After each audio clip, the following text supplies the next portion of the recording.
अभी जब इन प्रोजेक्ट्स को भावी पीढ़ी के लिए समर्पित किया जा रहा था तो मुझे सबसे ज़्यादा उत्सुकता उस इनिशिएटिव को लेकर के हो रही थी कि बच्चों में प्लेफुलनेस के साथ स्वतंत्र विचार और वैज्ञानिक चेतना भी जन्म लेगी।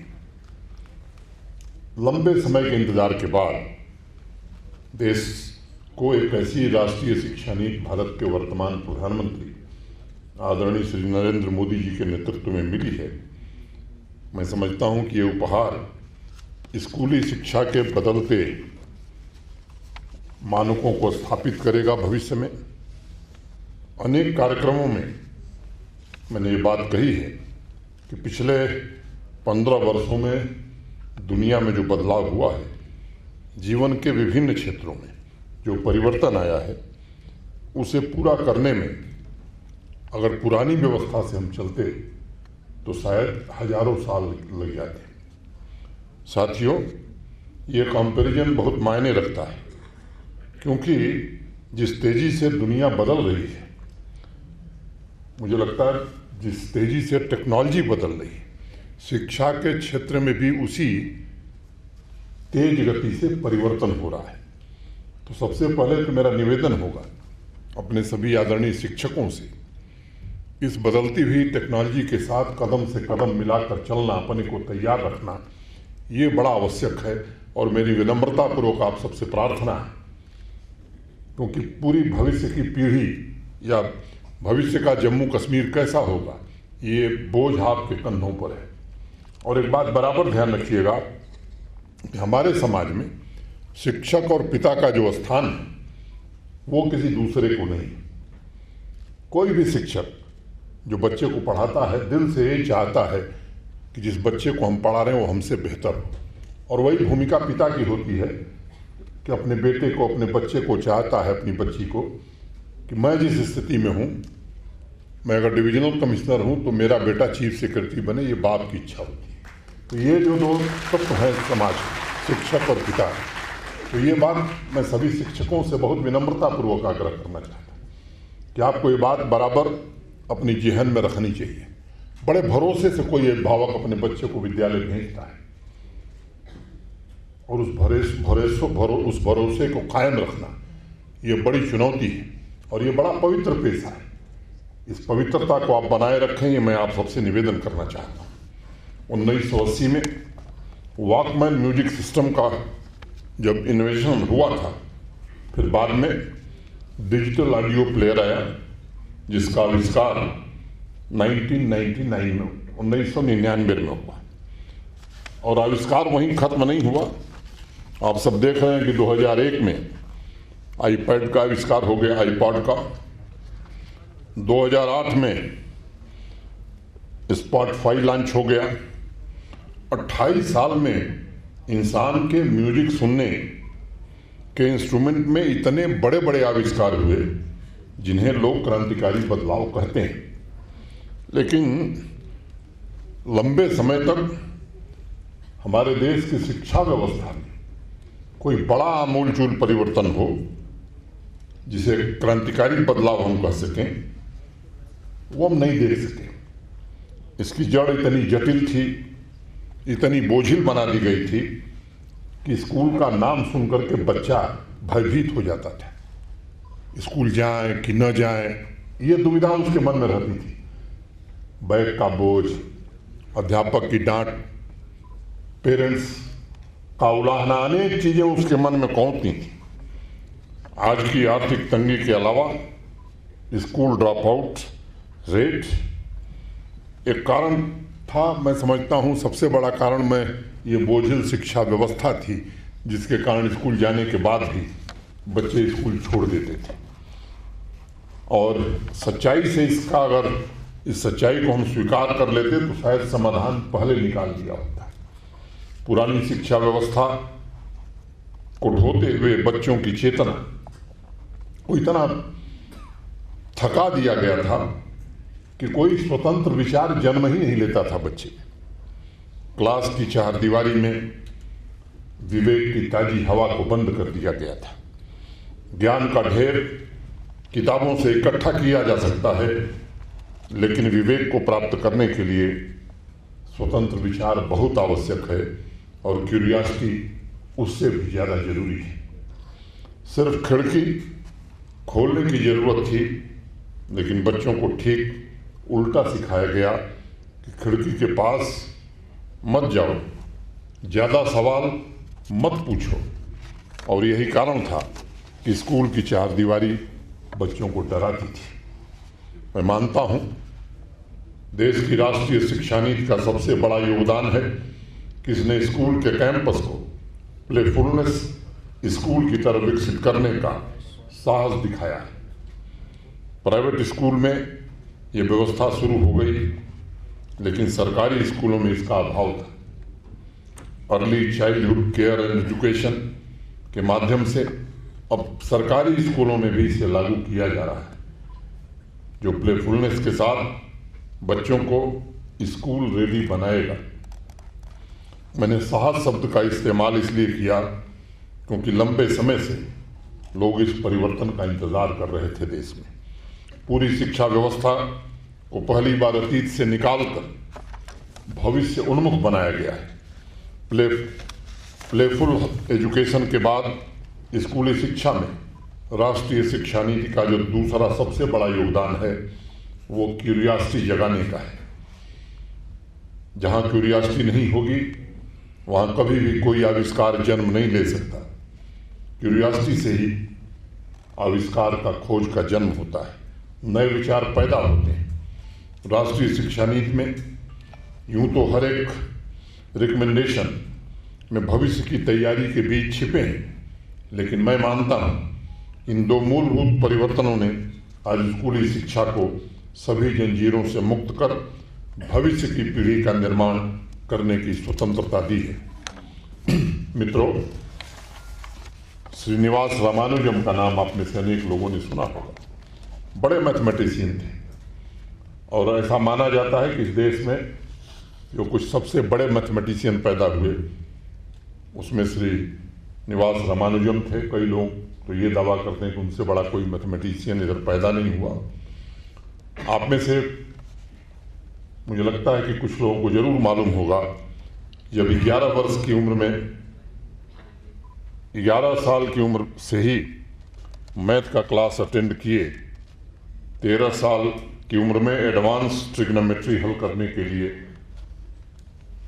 खुद की थियरी डेवलप कर ली। बाद में जब उन्हें कॉलेज भेजा गया तो बायोलॉजी की क्लास अटेंड करने की बजाय वो मैथ हल करते हुए नजर आए। अगर उन्हें वो क्लास अटेंड करने के लिए मजबूर किया जाता तो शायद दुनिया रामानुजम जैसे मैथमेटिशियन को पाने से चूक जाती। और राष्ट्रीय शिक्षा नीति इस बात का विशेष ध्यान रखती है कि स्टूडेंट की पसंद के अनुसार, उसकी योग्यता के मुताबिक उसे सब्जेक्ट्स को पढ़ने का अवसर दिया जाए, ताकि बिना किसी दबाव के उसकी प्रतिभा को विकसित किया जा सके, पुष्पित और पल्लवित किया जा सके। राष्ट्रीय शिक्षा नीति माइंड को मैकेनिकल बनाने की बजाय नेचुरल रहने को तरजीह देती है, ताकि मौलिक विचारों के द्वारा भविष्य की व्यवस्था के अनुरूप स्टूडेंट्स अपने आप को ढाल सके। माइंड को स्वतंत्र बनाना ही शिक्षा का मूल आधार है और तभी हम भविष्य का ह्यूमन कैपिटल जनरेट कर सकते हैं। हमें स्टूडेंट्स को अतीत से बांधना नहीं है। संस्कृत का एक श्लोक है, सा विद्या या विमुक्त है। शिक्षा वही है जो स्टूडेंट्स को मुक्त करती है, और मुक्त करने का मतलब ये है उनके अंदर स्वतंत्र विचारों को आने दीजिए, ताकि वो पढ़ाई के साथ साथ जीवन के श्रेष्ठतम मूल्यों, हायर वैल्यूज को अर्जित कर सकें। देश के 15 बड़े साइंटिस्ट 19वीं शताब्दी में पैदा हुए थे। ये एक जानकारी है, आप में से अनेक लोग जानते हैं, इसे ज्ञान भी हम कर सकते हैं। हमें स्टूडेंट्स को इतिहास के माध्यम से, अपने मूल्यों के माध्यम से उसे अतीत से बांधे ज्ञान की वृद्धि भी करनी है। इतिहास वर्तमान की यात्रा का प्रारंभ होना चाहिए, उसका अंत नहीं होना चाहिए। और मैं बड़े यकीन से कह सकता हूँ कि अगर स्टूडेंट्स को ये बताया जाए कि 19वीं सदी के वैज्ञानिकों ने अपने इन्वेंशन को जहाँ छोड़ा था उसके आगे जाना है, तभी भविष्य के विकास के रास्ते तय हो सकते हैं।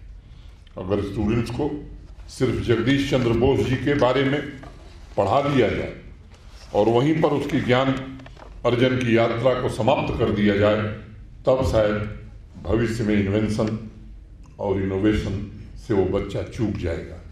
मित्रों, इन्वेंशन हमेशा भविष्योन्मुख होता है।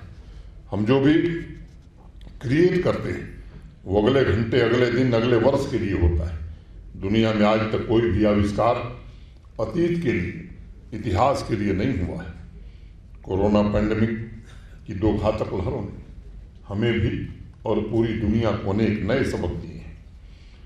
खासतौर से स्टूडेंट्स तथा टीचर्स ऑनलाइन यानी इंटरनेट के माध्यम से शिक्षा प्राप्त कर रहे थे और शिक्षा दे रहे थे। 2020-21 में पूरे विश्व की शिक्षा व्यवस्था जिस इंटरनेट का इस्तेमाल कर रही थी, उसका प्रोटोकॉल 1980 में इन्वेंट हुआ था और वर्ल्ड वाइड वेब का आविष्कार 1990 में हुआ। यह आविष्कार भविष्य के लिए था और आज पूरी की पूरी वैश्विक अर्थव्यवस्था उस प्रोटोकॉल पर चल रही है जिसे 1980 में खोजा गया। इसलिए प्लेफुलनेस, क्यूरियोसिटी के बाद राष्ट्रीय शिक्षा नीति में एक और महत्वपूर्ण कदम उठाते हुए इतिहास को, अतीत को शिक्षा की पहली सीढ़ी बनाया है। और चौथी महत्वपूर्ण बात, स्टूडेंट्स में कल्पना को प्रमोट करना है ताकि स्टूडेंट्स सीढ़ी चढ़कर ज्ञान के शिखर को प्राप्त कर सके। आज 6वीं से 12वीं क्लास के लिए जिस कंप्यूटर लर्निंग कोर्स की शुरुआत की गई है, वो लोगों को सुनकर टेक्निकल लगेगा कि चलो अच्छा है, बच्चों को जो 10-11 साल से बेसिक कंप्यूटर का ज्ञान मिल जाएगा और भविष्य की नींव बच्चों में पड़ जाएगी। मैं मानता हूँ ये बात वहीं तक सीमित नहीं है। पिछले 5 वर्षों में बच्चों को गैजेट्स का जो एक्सपोजर हुआ है वो पिछले 100 साल के विकास के एक्सपोजर के बराबर है। जब कोरोना की वजह से 2021 में ऑनलाइन क्लासेस चल रही थीं, तब श्रीनगर की एक छोटी सी बच्ची भारत के सम्मानीय प्रधानमंत्री को एक वीडियो रिकॉर्ड करके भेज दिया। मुझे लगता है कि आप में से अधिकांश लोगों ने उस बच्ची के वीडियो को सुना होगा। और उससे बच्ची रोज लंबे चल रहे जूम क्लासेस की शिकायत करते हुए कह रही है कि इतना काम तो 6th और 10th क्लास के बच्चे भी नहीं कर रहे। और उस बच्ची ने अपने क्यूटनेस, अपने इनोवेशन में शिक्षा व्यवस्था पर करारा प्रहार किया था। इसका दूसरा पहलू भी था।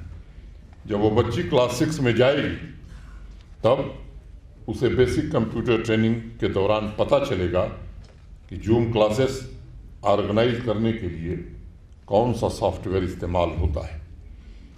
वो कंप्यूटर जिस ऑपरेटिंग सिस्टम पर चलता है, आज भी उसके मन में सवाल उठते होंगे, क्यूरियोसिटी उठती होगी, जिसका समाधान उसे क्लास 6 की उस क्लास में मिलेगा जिसका आज यहाँ शुभारंभ किया गया है।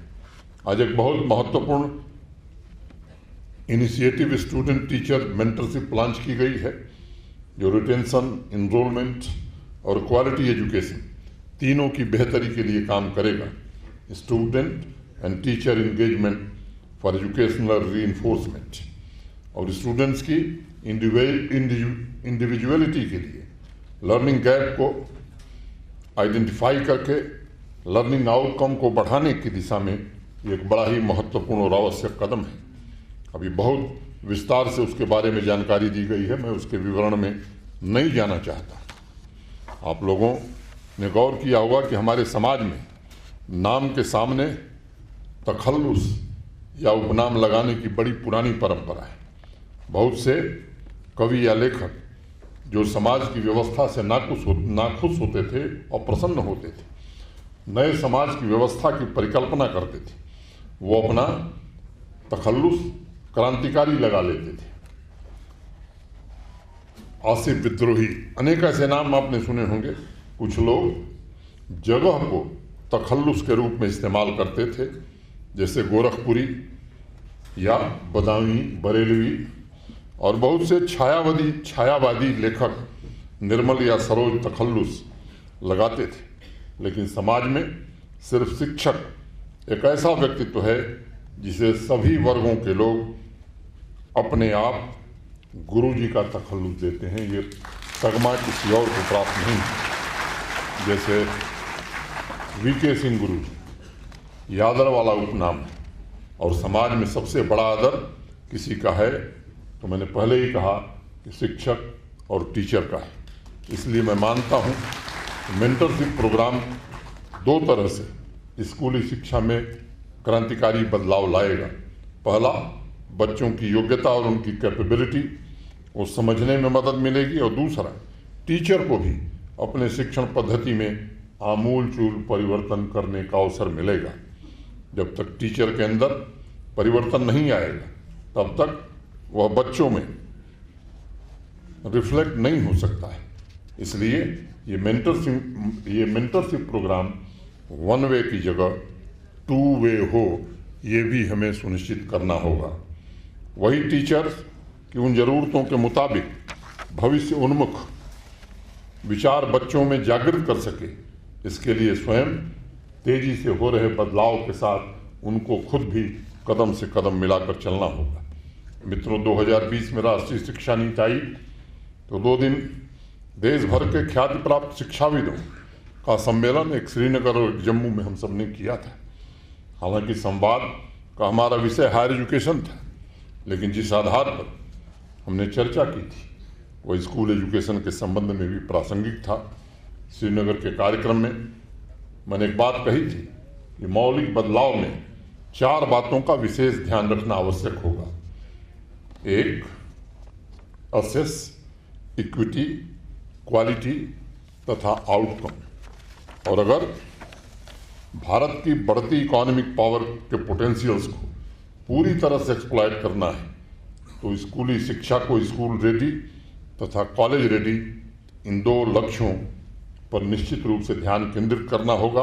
और बच्चों में साइंटिफिक टेम्पर कैसे विकसित किया जाए, उन्हें स्किल सेट से कैसे परिचित कराया जाए, जिसके लिए अभी अटल टिंकरिंग लैब का लोकार्पण हुआ है, यहाँ के बच्चों को समर्पित किया गया है। मैं समझता हूँ कि एक बेहतरीन माध्यम हो सकता है। सभी शिक्षकों को ये समझना होगा कि साइंस और संस्कार का बैलेंस ही स्टूडेंट्स को भविष्य की चुनौतियों से जूझने की क्षमता प्रदान करता है। आओ स्कूल चलें, दस्तक तथा तलाश के जरिए आउट ऑफ स्कूल स्टूडेंट्स, वंचित वर्ग के हमारे भाई बहन बड़ी संख्या में स्कूल पहुंचने में कामयाब हुए। इसके लिए फिर से मैं एक बार स्कूल एजुकेशन डिपार्टमेंट को बहुत बधाई देता हूँ। लेकिन हमारा काम यही खत्म नहीं हो जाता। इन सभी अभियानों से तथा मेंटरशिप प्रोग्राम से जो डेटा इकट्ठा किया जा रहा है उसे सेंट्रलाइज डेटाबेस में फीड करने की ज़रूरत है।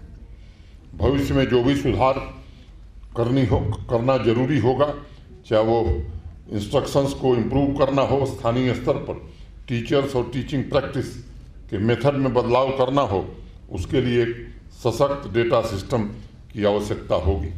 मित्रों, जिस दिन सभी स्कूल में इन 10 मूलभूत तत्वों को शामिल करने में हम समर्थ हो जाएंगे, निश्चित रूप से एजुकेशन के क्षेत्र में जम्मू कश्मीर अच्छा प्रदर्शन कर पाएगा।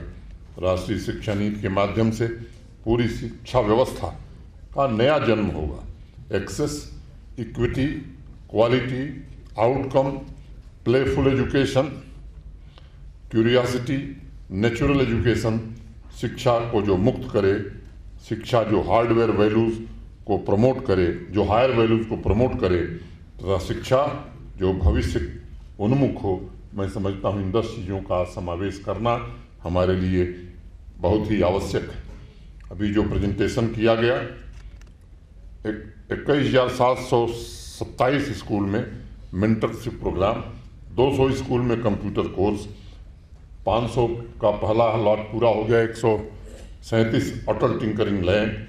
मुझे प्रसन्नता है कि निष्ठा कार्यक्रम में जम्मू कश्मीर ने पूरी देश की रैंकिंग में अनेक राज्यों से बेहतर प्रदर्शन किया है और मुझे विश्वास है कि नए दृष्टिकोण और परिवर्तन के साथ बच्चों को फ्यूचर रेडी और 21वीं सदी के ग्लोबल सिटीजन बनाने में हम निश्चित रूप से कामयाब होंगे। मैं एक दो बात और कह करके, आप सबको मालूम है कि देश आज़ादी का अमृत महोत्सव मना रहा है। 25 साल बाद हम आज़ादी की 100वीं वर्षगांठ मनाएंगे।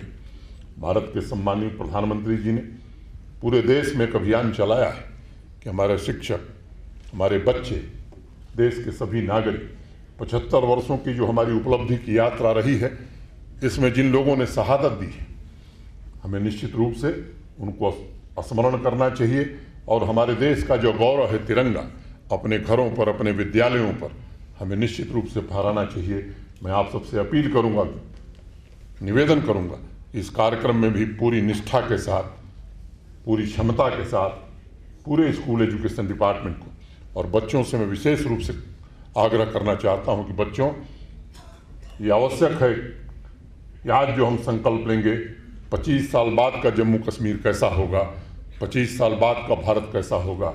आज पूरी दुनिया हमारे तरफ देख रही है, भारत की प्रतिष्ठा पूरी दुनिया में बढ़ी है।